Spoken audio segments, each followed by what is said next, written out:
વસિષ્ઠ બોલ્યા, આ જગતરૂપી ભ્રમ જેમ આકાશમાં લીલા કાળા રંગ ભ્રમને લીધે જોવામાં આવે છે તેમ ઉત્પન્ન થયો છે.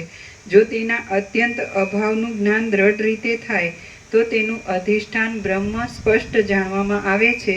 બીજી કોઈ ક્રિયાથી તે જાણવામાં આવતું નથી.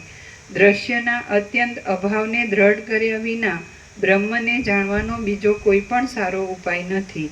જેવી સ્થિતિમાં છે તે વેદાંત ક્યાં માર ખાઈ જાય છે?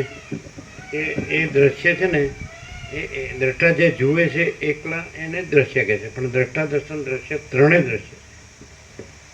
એ અહમ જે દ્રશ્યને જુએ છે તો એ અહમ પણ દ્રશ્ય છે. એ વસિતમાં જ ખબર પડે. અને અમે જ્ઞાનેશ્વરનું જોયું તેમાં બહુ આપણને ઓછું લાગે, બહુ ઓછું લાગે. અને વસિતમાં આપણને બહુ ભરપૂર લાગે.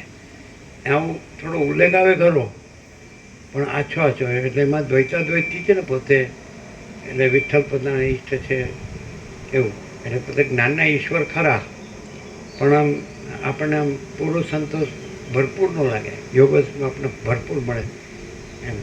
ક્યાંક આપણને ઈશારો મળે એવો કે ત્રિપુટી નથી, દ્વૈત નથી એવો, પણ આમ ભરપૂર છે જ નહીં. સાલા તેરી તો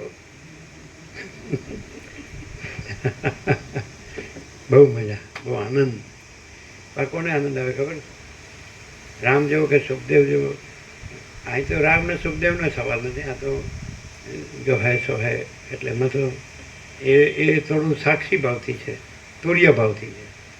એ તો તુર્યાતીત છે એટલે ડાયરેક્ટ. એટલે એ તો, અને આમાં એકચ્યુઅલી ભલે તુર્યવાળાને સમજાવવા તુર્યથી વાત કરી હોય તો પોતે તુર્યાતીત જ છે. એટલે તુર્યાતીતને તો આમાં તુર્યાતીતનો જ આનંદ આવે.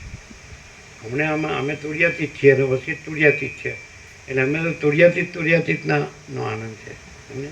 અમારે રામને સુખદેવને પ્રશ્ન છે, એમને અંદર પ્રશ્ન નથી પણ બહાર પ્રશ્ન છે. કેમ દેખાય છે? આપણે તો સવાલ જ નહીં. પોતામાં બીજું વળી ક્યાંથી દેખાય? અરે તમને ભ્રમ હોય ને અહંકારનો,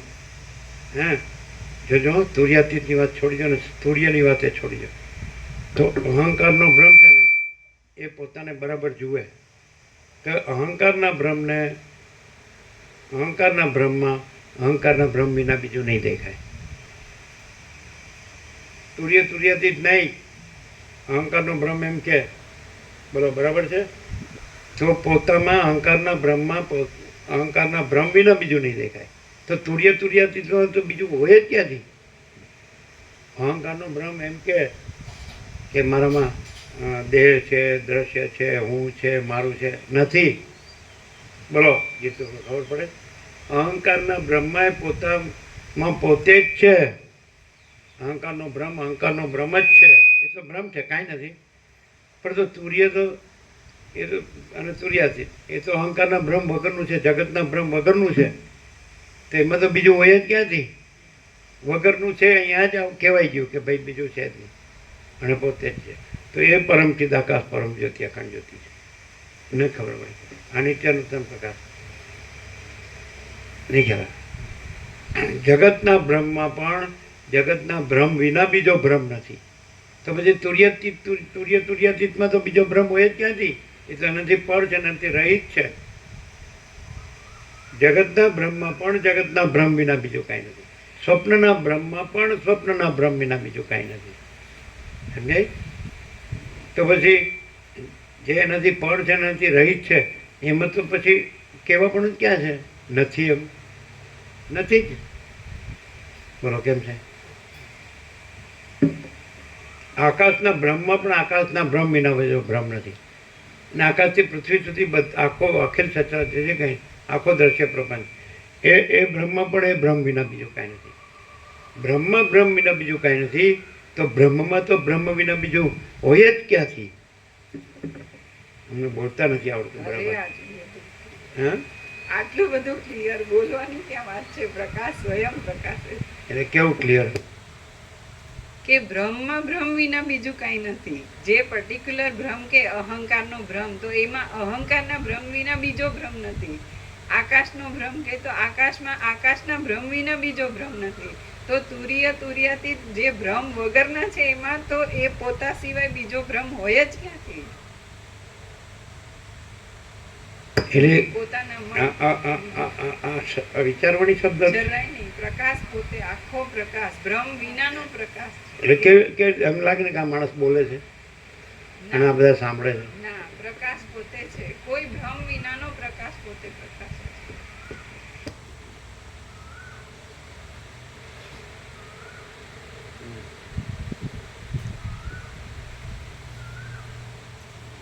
અને પાછું એક દેહમાં હોય ને જે હું, તો એ પાછા બીજા દેહનો હું નહીં, આ દેહનો હું જ હું.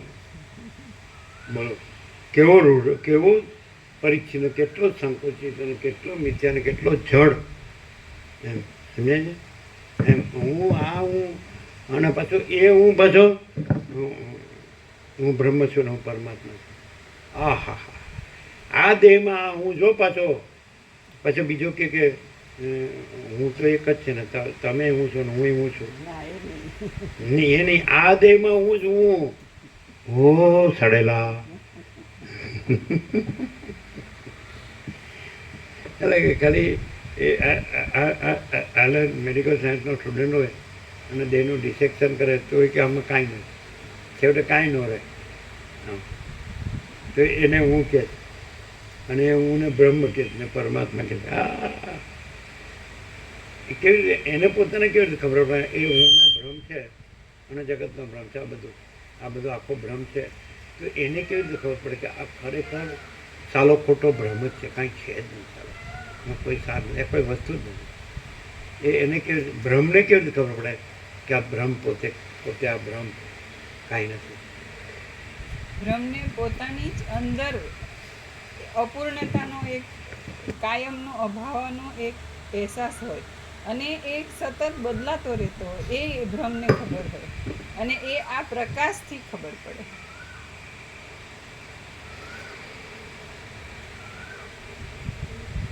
બ્રહ્મ છે ને અને ભ્રમ છે ને, અહંકારનો ભ્રમ, એ બે એક જ ઓળખથી ઓળખે. બ્રહ્મ છે ને તો એ છે ને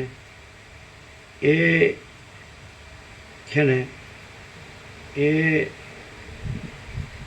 અનંત પ્રકાશ, અનંત આનંદ, અનંત શાંતિ જ હોય. જો ટાઈમ સર આવી ગયા. જ્યારે અનંત પ્રકાશ કીધું, બ્રહ્મ કીધું ત્યારે આવ્યો ને. કેટલી વાર એ વખતે આવ્યો ને, એટલે બ્રહ્મ શું છે એમ કહેવાય એટલે આવ્યા ને. એ પાછું એને એમ કહે છે કે નહીં, એમ નહીં, આમ જો આ ભ્રમ.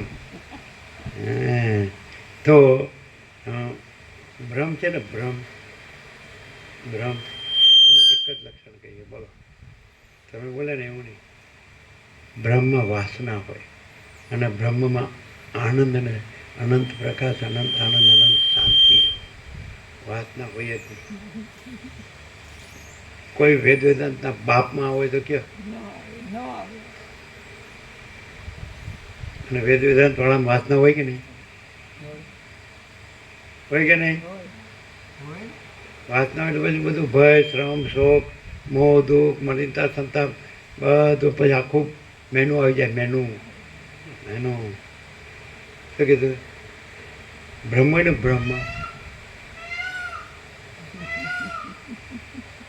અનંત પ્રકાશ, અનંત આનંદ, અનંત શાંતિ જ હોય. વાસના હોય જ નહીં. અને બ્રહ્મમાં વાસના હોય ને હોય જ. એટલે વાસના હોય એટલે દુઃખ અને અશાંતિ જ હોય. કારણ કે વાસના ભ્રાંતિ છે, સાચી નથી, ખોટી છે. એટલે ખોટામાં બધું ખોટું જ હોય. એટલે ખોટું દુઃખ અને ખોટી અશાંતિ. અને બ્રહ્મ સાચું છે એટલે એમાં સાચો એટલે અનંત પ્રકાશ, અનંત આનંદ, અનંત શાંતિ છે. હોય નહીં, છે જ.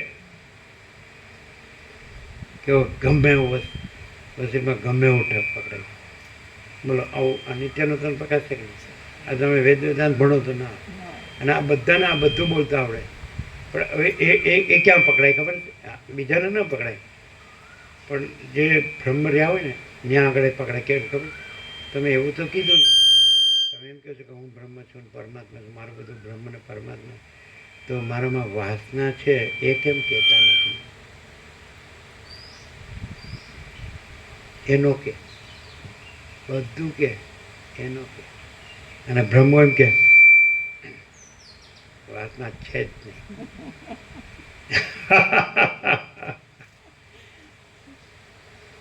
એવું લાગે કે કોઈ પણ માણસ આવું બોલી શકે, એમાં શું?